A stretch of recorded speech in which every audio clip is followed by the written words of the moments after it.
As I rise in opposition to the bill. Please proceed. I feel so much love in the room today. And we've heard so many remarks. Earlier, I was schooled on becoming part of the Democratic Party's rally. And of course, this issue has been politicized from the beginning. We were told that there is no rush. And yet, in fact, there was a rush.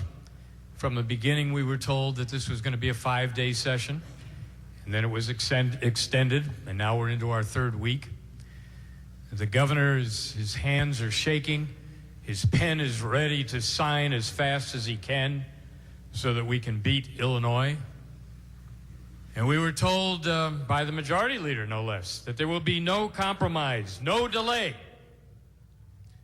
And then we learned that after we pass this bill into law, we'll all get together and have town meetings and discuss it and meet at Zippy's. I'm all for that. That's good. Reminds me of another piece of legislation. After we pass it, we'll read it, and then we'll find out what it's all about and what the unintended consequences are. Well, how's that working out for you with Obamacare? This is not a partisan issue, because we have leaders in both parties, in both houses, that have spoken in opposition. And yet those of us that do speak in opposition have been ridiculed, as have religious believers. We've been told basically that we're foolish. Other words were used, that our voices don't count. We were also told this morning that it is the hand of man that has bent the arc in a direction that man feels, or at least some men feel, and women, it should go. Not the hand of God, not the divinity that many of us still believe in, but man will bend that arc. We're also told, and we were told earlier, that we will hear from the people. My kudos go to the House, too, for their strength, for their patience, for their determination, and their strong bladders in all of the hearings. I believe it is incumbent upon all of us to listen to the people, to hear them, and then to act responsibly. And those of us that have different viewpoints, we have those viewpoints for various reasons. And you've heard many explanations this morning, none more important than another. But you've also heard the names of Martin Luther King and John Kennedy and others bandied about, and yet nowhere in my research have I found that any of these people came out for same-sex marriage. Love, yes. Compassion, yes. Equal rights, yes. As I had said a couple of weeks ago, and was reiterated by the good senator from Kapolei today, no court has ruled that marriage is a civil right. And yet we continue to try to change the language and try to make something into something it is not. We have debated this issue, and we have learned from people their different viewpoints. But in the end, this is kind of like the situation in the Middle East over thousands of years. You can try to force people to do something that they don't believe in, but it doesn't make it so. I agree with all my colleagues, however, that raise the issue of civility and respect. I think that should be paramount. And there have been losses on both sides, not just one side, on both sides. And there are organizations from the mainland and other places that have helped both sides, not one side. We are told that this is the wave, that this is our future. And people, I think, are really surprised at the passion and the participation over the last couple of weeks here at our Capitol. Parenthetically, a ranking came out a week ago that listed the political and social involvement of people within a state.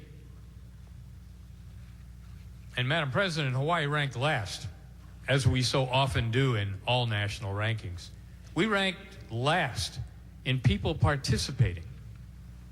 Well, obviously, that survey was done earlier than 3 weeks ago, because we've seen an outpouring of individuals at this Capitol like no other time in our history.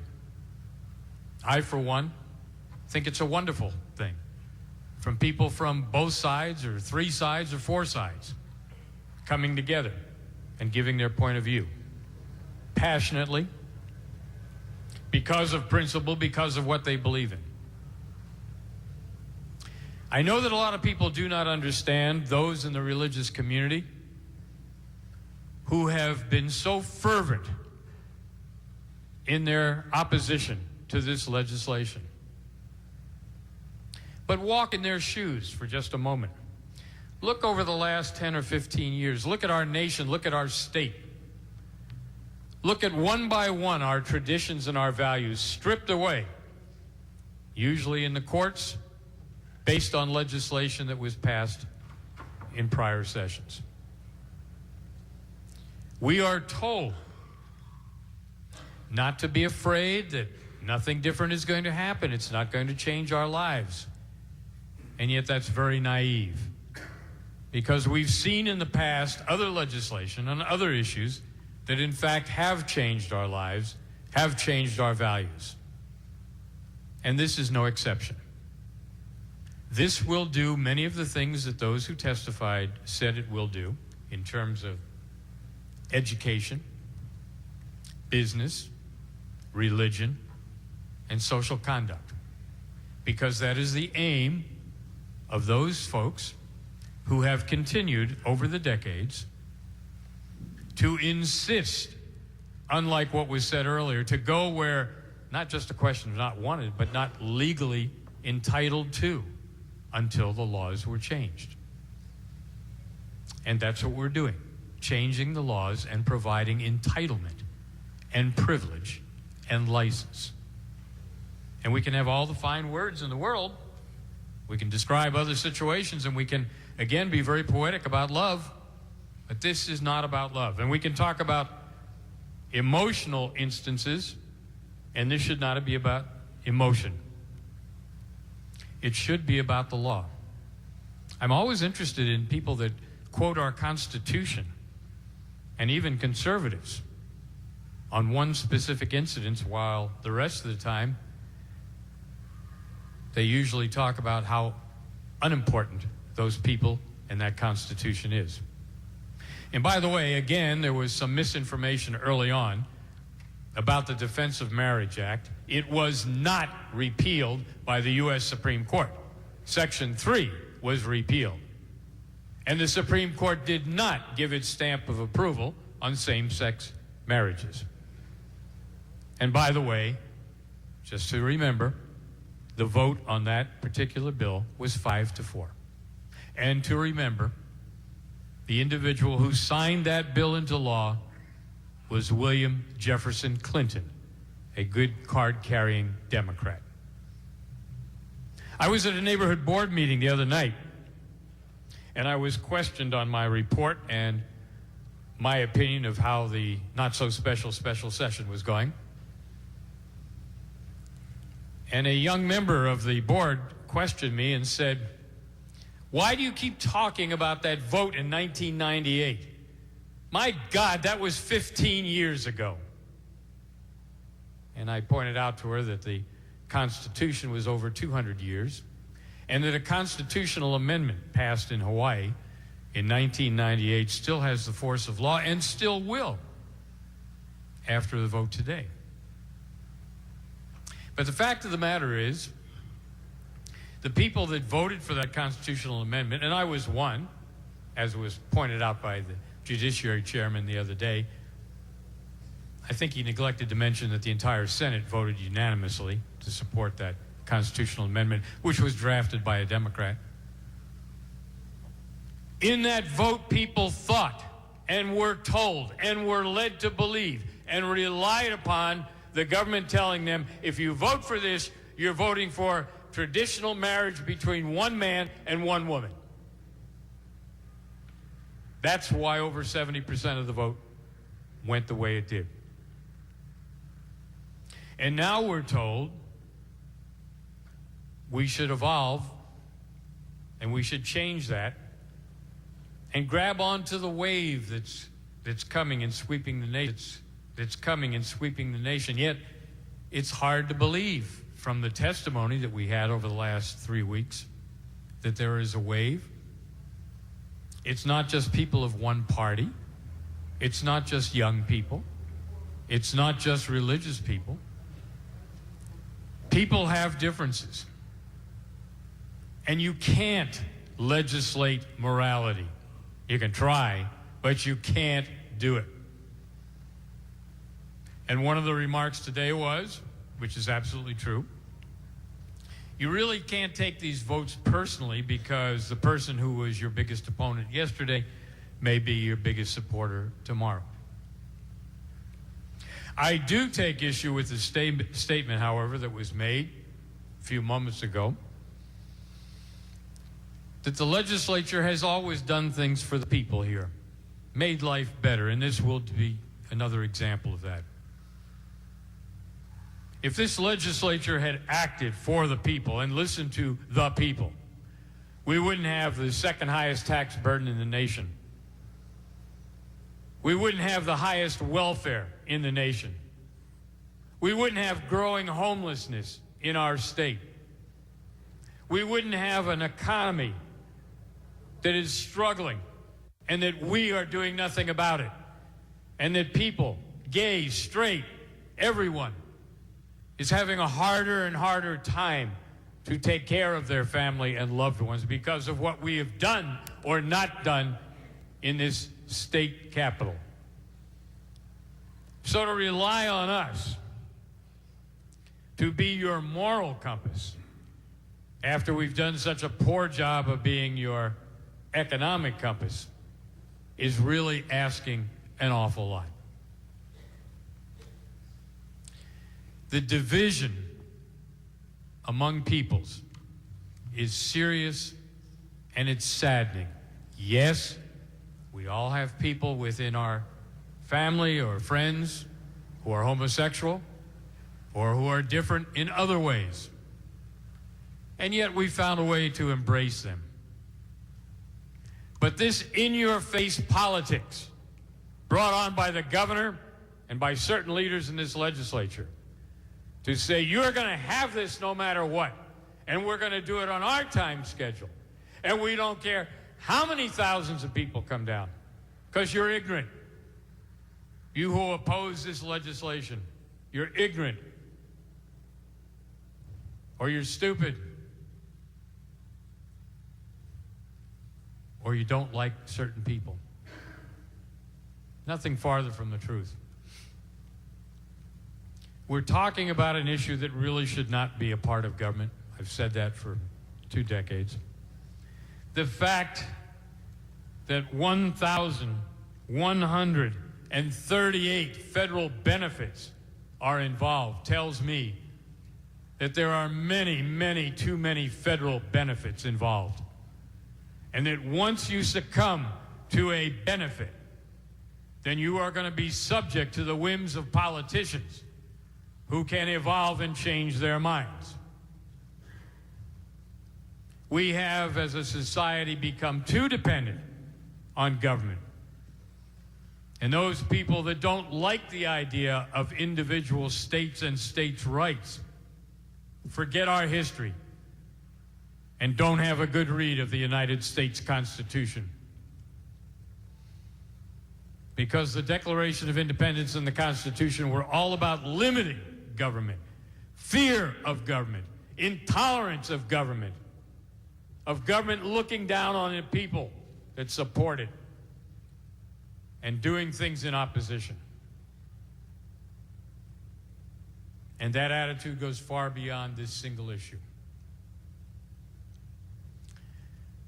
I'm sorry that on Saturday, a press conference between the Judiciary Chairman and Majority Leader resulted in the statement that, hey, we've got this under control. This will be done in an hour. Sorry, we're into 2 hours now. Was it rushed? You betcha. Was there an attempt to listen and to reach a compromise, to bring people together? No. I was at that Veterans Day ceremony yesterday, and it was wonderful because we all came together for veterans. And we'll all come together to help the poor, ravaged Filipino people. And these are things that we can see and we can agree upon, and nobody has to force us. And nobody has to talk about a victory over our own people, a victory over God, a victory over religion.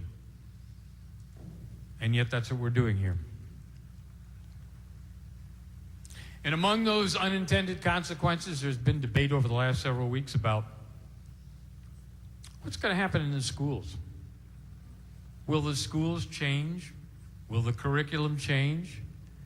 And people were quick to say, oh, no, it's not going to have any effect at all. In my own district, in a very fine school, New Valley Intermediate,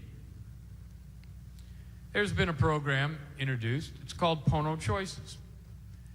By its self-description, it is, quote, a culturally responsive teen pregnancy and STI prevention program, unquote. That program has expended nearly $1 million to date. If you read through the curriculum of that program, it brings up homosexuality. It has 2 scenarios of traditional marriage couples and then one of same-sex.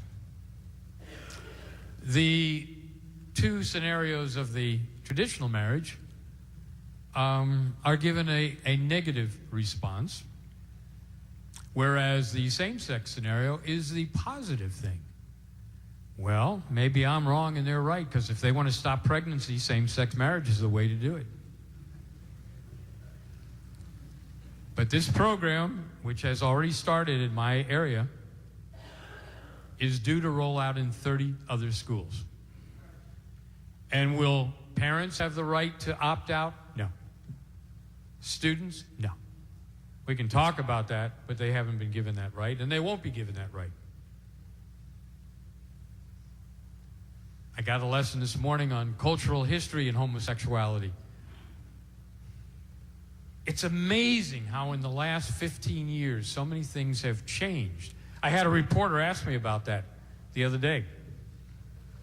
What do I think is different now than 15 years ago? Is it a wave of consciousness, everybody waking up and saying, just like interracial marriage, which was wrong and had nothing to do with this, just like slavery, which was wrong and had nothing to do with this, that we've evolved and we've understood? I said, no, I don't think so. I think it's more of a political push. There are dozens of organizations today that were not around in 1998. The news media, well, we had 2 papers then, but that was old-fashioned competition. Now we just have a monopoly. They're cheerleaders. They don't report the news. They try to bend that arc and shape the news. You can see it in the pictures that they use, the descriptions, the underestimating of crowds. We have a lot of people, for a lot of reasons, want to be in the face of others who have different beliefs. We should value those beliefs. That is part of what has made our country great, along with the civility and the respect. I have to tell you, Madam President, when we started having these enhanced security measures in the Capitol, I was not and am not happy seeing large numbers of sheriffs and other people, seeing our people separated outside by lines and fences, by being told where to sit. If you're pro-marriage, sit over here. If you're not pro-marriage, sit over here. What do the people do that are pro-gay or pro-love but don't happen to like that particular legislation. Where do they sit? It's so ridiculous, we even had signs for same-sex marriage restrooms and non-same-sex marriage restrooms. How can we bring people together if it is the government that is forcing them apart? This morning when I was driving in, I saw the ambulances and the fire truck, and I understood that someone needed medical assistance and was taken in an ambulance. Will the ambulance drivers in the future be forced to say same-sex hospital or non-same-sex hospital? You laugh now. Come back and talk to me in 3 or 4 years. Because all the things that people said years ago, oh, that would never happen here, that couldn't happen, people of good judgment will make the right decision. I'm here to tell you we've failed you. And as I mentioned a couple of weeks ago, the people that have come down here to be congratulated and not to be discouraged, and those of us that do believe in the power of prayer know that you don't always get the results you want on your prayer, but ultimately you will. And don't be frustrated. And never, ever, ever, ever, ever, ever give up. But I told you that you are among people in the only state in the union that has neither statewide initiative, statewide referendum, statewide recall, statewide term limits. You're just good enough to vote for us and to pay our bills. Nothing else. You're not smart enough. If this was such an important issue, and I said from the outset I didn't think it was, and it did not merit a special session, economic recovery and our other problems do. If it were such an important issue, then yes, the people should decide. Or the people who thought they decided 15 years ago will have a day in court because, quite frankly, they feel disillusioned and disenfranchised, that their vote didn't count for anything. Was it mass stupidity? Did 70% of the people really not understand? Did they not understand what was presented and written by the state government and by other independent agencies? We'll have to think about that. In terms of majority versus minority rights, no, the majority is not always right. But then again, in this body, as the minority, I'm never listened to anyway, so it doesn't matter. No majority, no minority.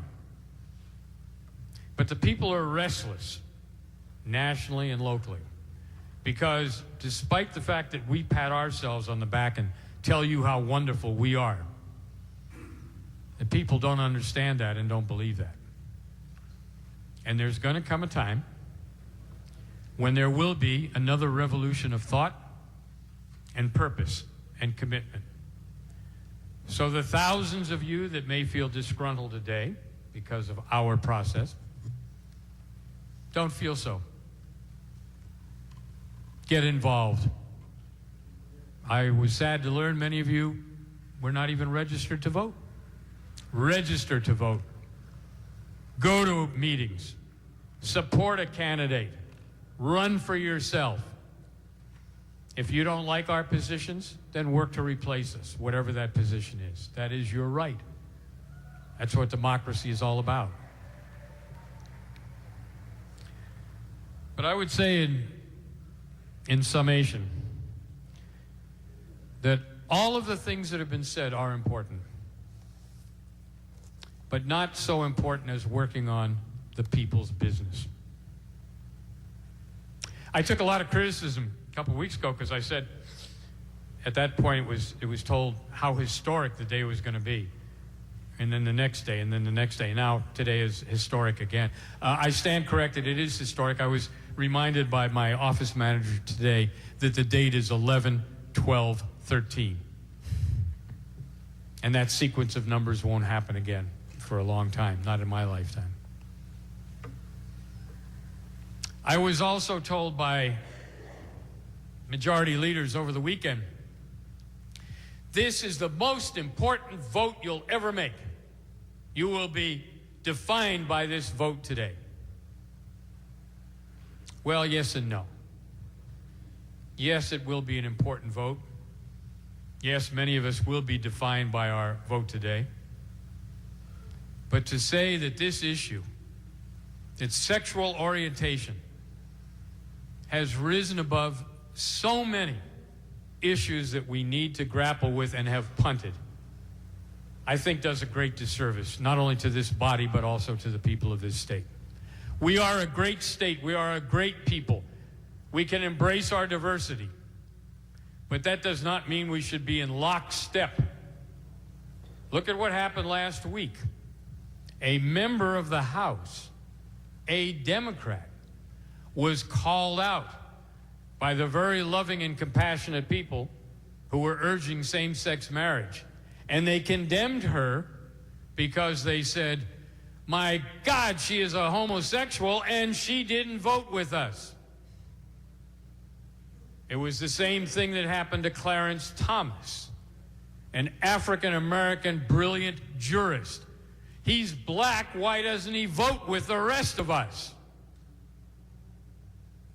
Independence of thought, liberty, standing up for what you believe. That's what our nation is all about. That's what our government should be all about.